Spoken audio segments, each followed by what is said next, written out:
Warahmatullahi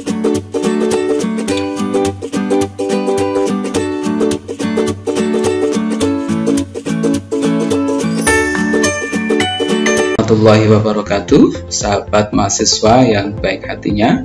Alhamdulillah pada hari ini kita bisa berjumpa lagi di pertemuan ketiga yang akan saya sampaikan teknologi pendidikan sebagai pendekatan dalam penyelesaian problem pendidikan. Diharapkan setelah mengikuti sesi ini Anda mampu mengidentifikasi berbagai isu kontemporer ya, beberapa problem pendidikan atau pembelajaran, serta mampu mengklasifikasikan problem itu dalam pengelompokan dan juga bisa menjelaskan sumbangsih teknologi pendidikan dalam penyelesaian permasalahan pendidikan. Kita awali dengan terlebih dahulu curah pendapat brainstormingnya apa saja problem pendidikan di Indonesia. Problem atau yang kita sebut masalah tentu kita memahami ya, problem adalah kesenjangan antara harapan dan kenyataan ya. Orang atau organisasi termasuk pembelajaran juga pasti akan mengalami masalah, baik itu besar ataupun kecil. Lalu apa saja problem pendidikan di Indonesia? Kalau yang saya tahu bahwa pendidikan di Indonesia secara umum permasalahannya adalah terkait dengan akses pendidikan ya, pemerataan pendidikan yang harus dimiliki oleh seluruh warga negara Indonesia ya. Nah, ini belum terakses dengan baik ya. Juga permasalahan terkait dengan relevansi atau mutu pendidikan. Nah, ini juga masih ada kendala di pendidikan nasional kita. Lalu apa saja problem pembelajaran di sekolah atau madrasah? Nah, kalau tadi adalah problem pendidikan secara umum, kita masuk ke dalam kelas. Biasanya dalam problem pembelajaran di kelas ini bisa kita kelompokkan menjadi 3 problem atau 3 masalah secara umum. Yang pertama terkait dengan interaksi pembelajaran ya, bahwa di pembelajaran seringkali guru atau siswa itu tidak aktif atau kurang aktif. Siswa tidak mau menjawab pertanyaan yang dilontarkan atau yang diajukan oleh guru, atau ketika guru melakukan diskusi, respon siswanya bisa dibilang rendah atau kurang termotivasi. Yang kedua, problem pembelajaran bisa kita kaitkan dengan prestasi atau hasil belajarnya ya. Siswa mungkin nilai hariannya rendah ketika diberikan materi-materi untuk mempraktikkan rumus, itu kemampuannya juga rendah. Ketika diberikan proses pembelajaran bahasa, seumpamanya keterampilan pengembangan bahasanya itu juga rendah, itu kan masalah ya. Nah, secara umum hasil belajar itu juga bisa dilihat dari nilai yang belum mencapai KKM lah kalau di kelas ya, kriteria ketuntasan minimal belajarnya. Maka itu juga bisa disebut sebagai masalah. Dan terakhir untuk problem pembelajaran yang ketiga adalah terkait dengan kedisiplinan belajar. Bisa jadi anak-anak ketika kita harapkan untuk belajar di kelas dengan disiplin, itu siswa seringkali gaduh ya, gaduh membuat suasana kelas menjadi tidak kondusif ya. Siswa tidak memperhatikan proses pembelajaran dan siswa cenderung tidak memperhatikan pelajaran, itu artinya mungkin ya cenderung melamun atau tidak berpikir tentang pembelajaran yang sedang diberikan. Maka hal-hal tadi yang saya sebutkan ini harus kita cari solusi pemecahan masalahnya bersama dengan menggunakan teknologi pendidikan sebagai pendekatannya teman-teman.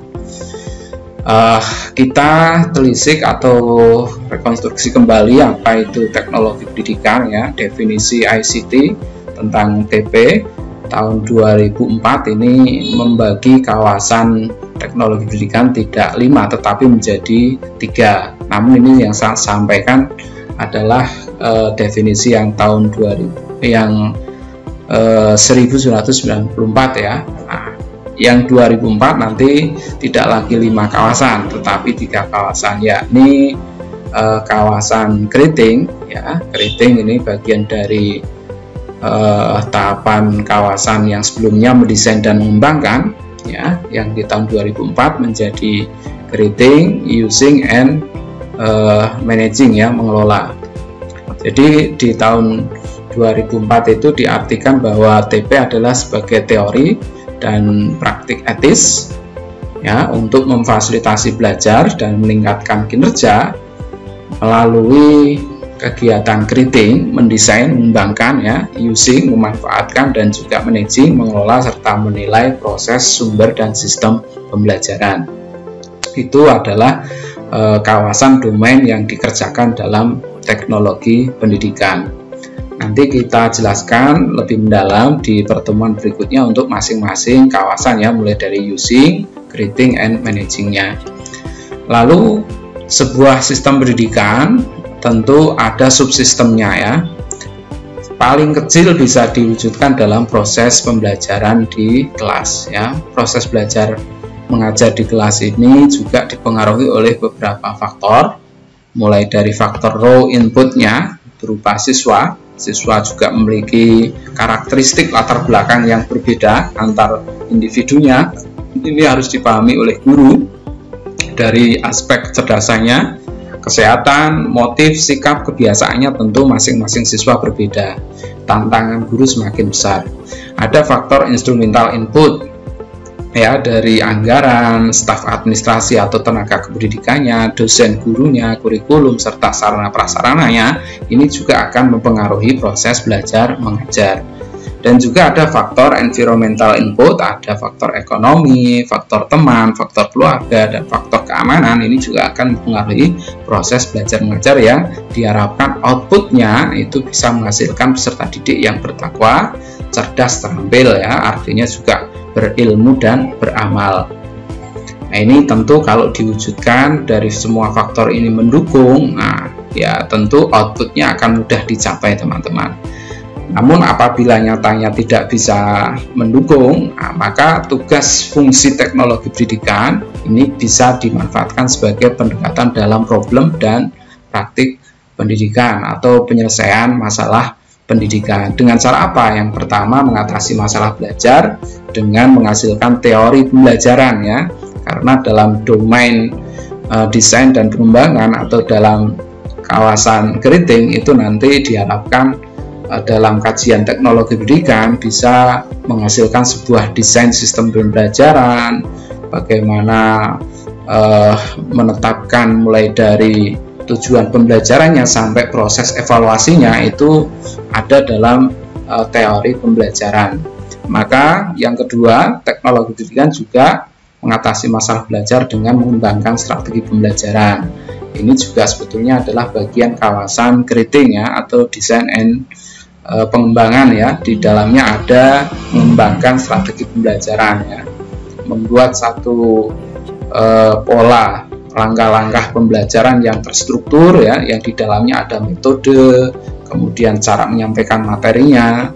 Nah, ini juga kita sebut sebagai sebuah strategi pembelajaran. Atau mengembangkan pola pembelajaran, mengusahakan sumber belajar, artinya menciptakan bule atau mengelola sumber belajar, mengemas materi pelajaran, serta yang terakhir adalah mendidik tenaga akademisi atau praktisi. Ini memang dalam ranah pendidikan di Indonesia sudah ada program studi teknologi pendidikan, ya, termasuk S1, S2, S3-nya itu sudah ada jurusan teknologi pendidikan sebagai bidang gerakan ilmu, ya, yang diharapkan nanti bisa melahirkan tenaga akademisi atau praktisi di bidang teknologi pendidikan.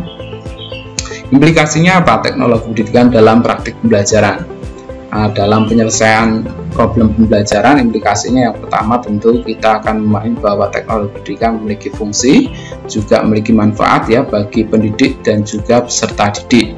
Fungsi teknologi pendidikan dalam praktik pembelajaran ini ada banyak sekali, ya, teman-teman nanti bisa dibaca. Saya juga akan melampirkan file PPT ini di lampiran videonya sebagai sarana bahan ajar yang ilmiah dan objektif, sebagai sarana untuk memotivasi peserta didik yang semangat belajarnya rendah, sebagai sarana untuk membantu peserta didik mempresentasikan apa yang mereka ketahui, sebagai sarana untuk meningkatkan efektivitas pembelajaran, sebagai sarana mempermudah penyampaian materi, sampai dengan sebagai sarana meningkatkan keberhasilan pembelajaran.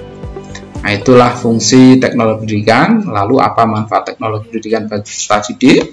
Tentu pada umumnya atau secara mudahnya dengan memanfaatkan teknologi pendidikan itu belajar jadi mudah dan menyenangkan lah, menurut simpelnya seperti itu. Kalau dijelaskan rinci ya termasuk peserta didik lebih bisa berekspresi dalam proses pembelajaran, artinya kan mereka juga senang dalam belajar ya. Manfaat teknologi pendidikan bagi pendidik. Nah, pendidik dapat lebih mudahkan tercapainya tujuan pendidikan.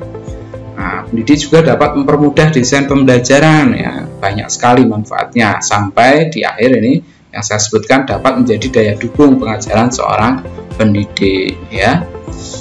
Saya kira itu teman-teman, materi singkat ini hanya sebagai pemantik teman-teman untuk berdiskusi. Yang saya harapkan nanti dalam penugasan yang harus Anda kerjakan adalah langkah-langkahnya. Yang pertama, teman-teman bisa membaca atau mempelajari kasus terkait dengan permasalahan pembelajaran yang ada di lapangan ya. Jadi teman-teman, saya harapkan setelah ini bisa melakukan studi wawancara dengan guru atau dengan lainnya ya. Anda bisa mengidentifikasi berbagai informasi kunci atau informasi yang penting yang terdapat dalam permasalahan yang dialami oleh guru ya ketika dalam proses pembelajaran. Juga setelah Anda identifikasi, kemudian Anda bisa mengaitkan informasi permasalahan yang muncul ya. Dari permasalahan yang muncul itu Anda identifikasi apa saja. Setelah diidentifikasi, Anda bisa menganalisis penyebabnya, mengapa muncul masalah itu, mengapa muncul kasus itu ya. Kemudian Anda setelah bisa menganalisis, Anda bisa menggali atau mengembangkan alternatif pemecahannya ya. Jadi kira-kira dari identifikasi permasalahan pembelajaran, apakah terkait langsung dengan interaksi pembelajaran, apakah terkait langsung dengan hasil belajar, atau dengan kedisiplinan belajar. Nah, dari identifikasi, analisisnya apa, kemudian alternatif pemecahan masalahnya apa yang Anda gunakan ya. Apakah Anda akan menggunakan pendekatan yang sudah disebutkan di awal tadi ya.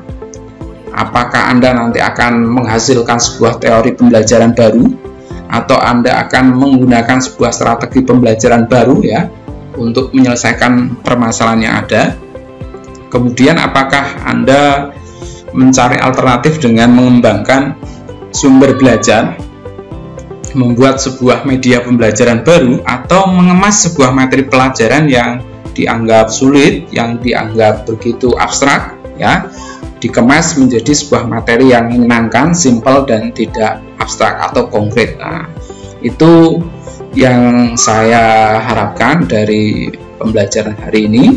Nanti tugas teknisnya akan saya berikan dalam lampiran video ini. Saya kira saya cukupkan. Terima kasih hari ini. Mudah-mudahan penjelasan saya bisa dipahami. Saya akhiri. Al-afu minkum. Wassalamualaikum warahmatullahi wabarakatuh.